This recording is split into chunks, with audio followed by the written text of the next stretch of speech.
सुप्रभात। ध्यान में एकाग्रता की प्राप्ति, यह हमारी आज की आध्यात्मिक चर्चा का विषय। ध्यान में एकाग्रता की प्राप्ति।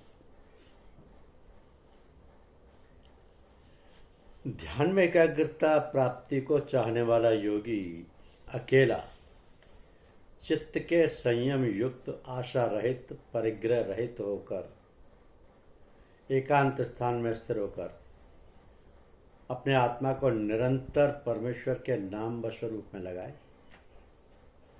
पवित्र स्थान में अपने कपड़े मृग चर्म और कुशा के एक के ऊपर दूसरे को न बहुत ऊंचे और न बहुत ही नीचे स्थिर आसन को बिछाकर चित्त और इंद्रियों की क्रिया को रोके हुए मन को एकाग्र करके वहाँ शुद्ध स्थान में आसन पर बैठकर आत्मा की विशेष शुद्धि के लिए योगाभ्यास को करे।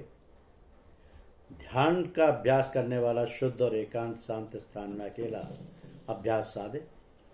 बहुत ऊंचे नीचे आसन पर ना बैठे।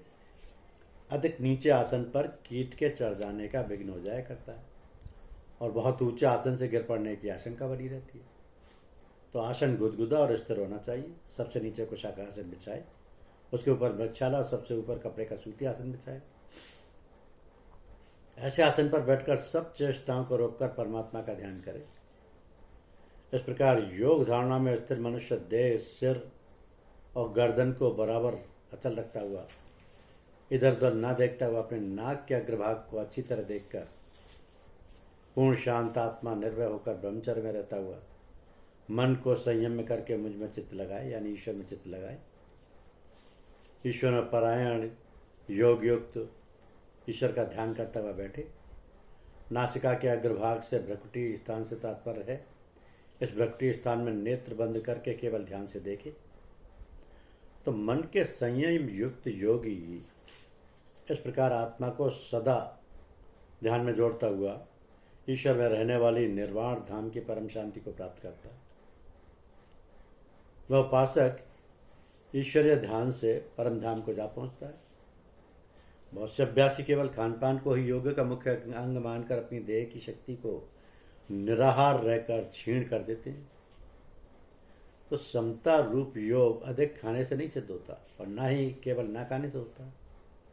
अतः सोने वाले को भी योग सिद्ध नहीं होता, ना ही जागते रहने वाले का योग सिद्ध होता है। जिस यत्नशील जन का आहार, चलना और फिरना नियमबद्ध है, जिसकी कर्मों की चेष्टा नियम पूर्वक है और जिसका सोना जगना नियम में है, उसका दुख को नाश करने वाला योग सिद्ध हो जाता है। नियम पूर्वक मर्यादा से अपने सब काम करता हुआ अभ्यासी योग में सफलता सहज से लाभ कर लेता है। तो अभ्यास करते हुए जब भली भांति वशीभूत चित्त अपने स्वरूप में ठहर जाता है और सब कामनाओं से तृष्णा रहित हो जाता है, तब वह जन योग युक्त ऐसा कहा जाता है। उसकी अवस्था की उपमा दी जाती है। अपने आत्मा के परमात्मा के साथ मिलाप करने का यत्न करने वाले स्थिर चित्त योगी की स्थिर अवस्था की उपमा कही गई है। जैसे वायु रहित स्थान में रखा हुआ दीपक नहीं जलता है, जैसे वायु रहित स्थान में रखे हुए दीपक की ज्योति अकंप होती है, ऐसे ही उस योगी की मनोवृत्ति अचल हुआ करती है।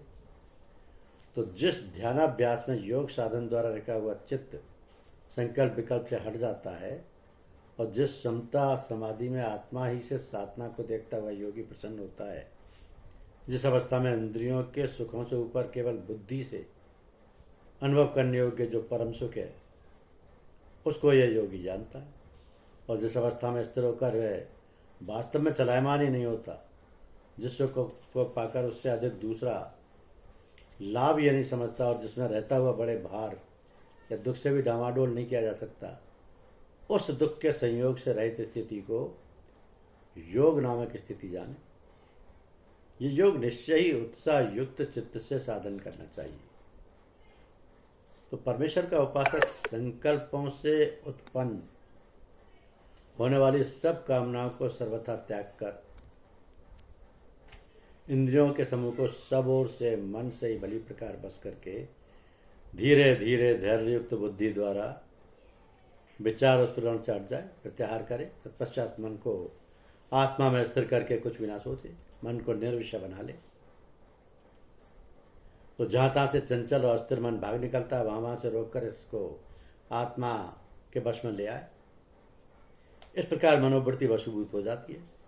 निश्चय से सर्वथा शांत मन वाले योगी को रजोगुण रहित पाप से वर्जित ब्रह्मरूपता रूप उत्तम सुख प्राप्त होता है।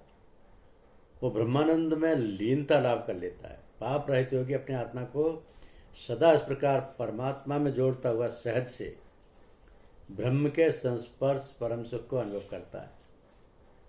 तो सर्वत्र समदर्शी योग से युक्त आत्मा अपने आप को सब भूतों में रहता हुआ और सब भूतों को अपने आप में विचार देखता है। सब प्राणियों में आत्मभाव को परोया हुआ देख जानता है।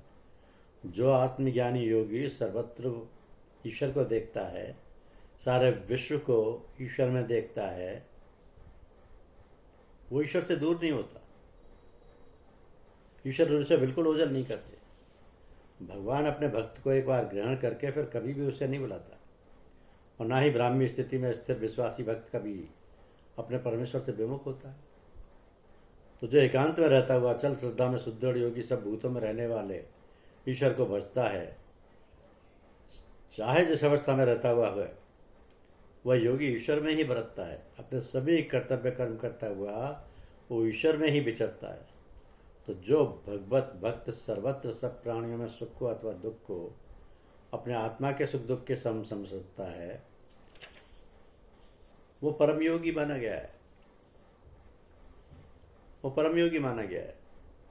जो समता रूपी योग मन की चंचलता के कारण उसकी स्थिर अवस्था को नहीं देखते, नहीं अनुभव करते, क्योंकि मन चंचल है, मनुष्य को मंथन कर देने वाला है, बलवान है, कठिनता से झुकाया नहीं जा सकता। वायु को वश करना जैसे कठिन है, ऐसे ही मन को वश में करना दुष्कर है। लेकिन मन चंचल है, बड़ी कठिनता से वश में किया जा सकता है। जब ध्यान आदि को बार बार नित्य निरंतर करते रहना अभ्यास है, और परमेश्वर की भक्ति में तत्पर होकर लोक परलोक के विषय संबंधी सुखों की सर्वथा अपेक्षा करना कर देना वैराग्य है। तो सर्व कर्म परमेश्वर अर्पण करना भी वैराग्य है। इन दोनों साधनों से मन को वश में किया जाता है। धन्यवाद। यूट्यूब चैनल को लाइक और सब्सक्राइब अवश्य कीजिए। शुक्रिया।